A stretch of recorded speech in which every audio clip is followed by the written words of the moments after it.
I have recently reviewed a monster phone, Oukitel K10000 Pro, that has a whopping 10,000 mAh battery and pretty cool design.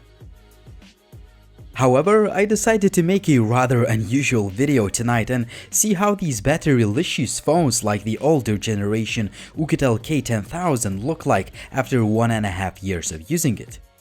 My name is Linus, stay tuned for my After the Buzz review.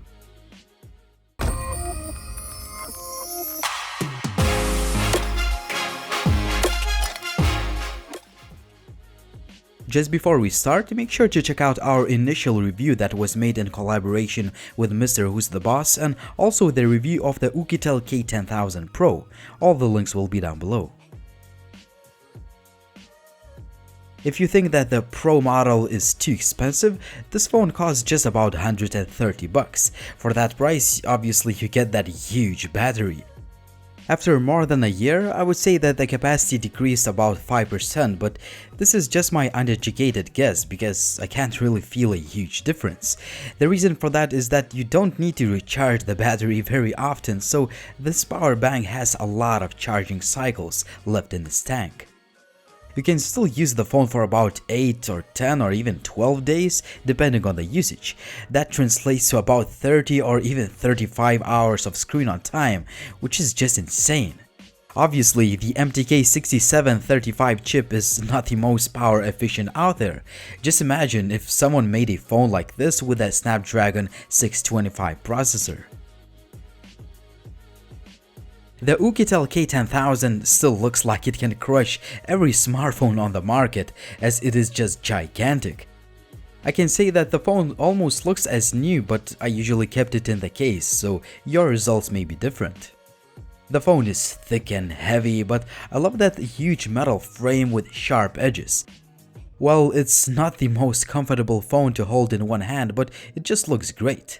However, I found that the buttons move and rattle just a bit.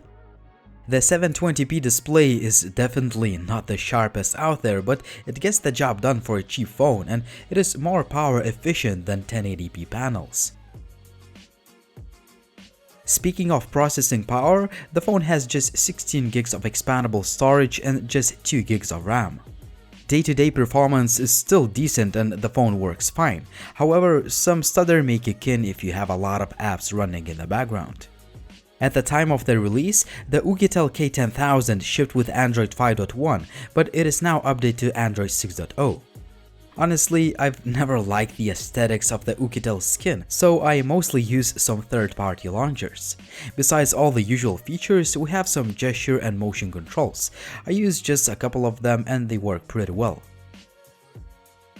The gaming performance is just mediocre. Sure, you can play some 2D games without any issues, but once you start playing some graphically intensive titles like Asphalt 8, you see that there is a lot of stutter even on medium visual settings. When it comes to optics, the phone has a 13 megapixels main camera that is coupled with the LED flash and 5 megapixels front-firing shooter.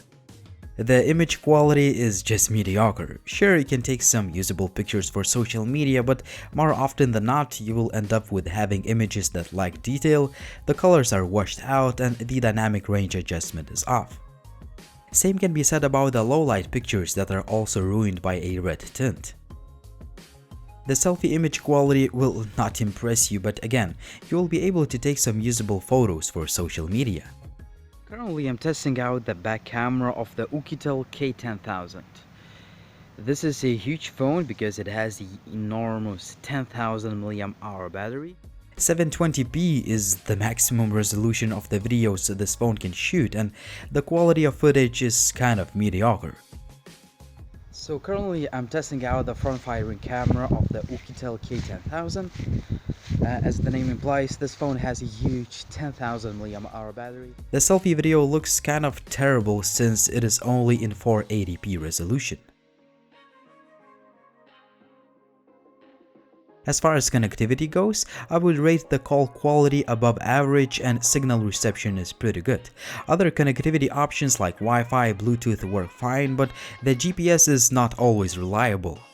The Oukitel K10000 has only 3 sensors. Unfortunately, there is no gyroscope, so if you love using VR headsets, this phone may not be for you. So there you have it, the Oukitel K10000 after 1.5 years. I would say that the phone held up pretty well over the time, and it still has one of the largest batteries in the industry. Sure, the device is quite old already and there are definitely some shortcomings to consider, but if you need amazing battery life and you think that the newer K10000 Pro model is overpriced, this phone offers quite a lot of value for the money. It was Linus, thanks for watching, and as always guys, if you have any questions, please drop me a comment down below. If you're new to the channel, please subscribe, and see you in the next video soon.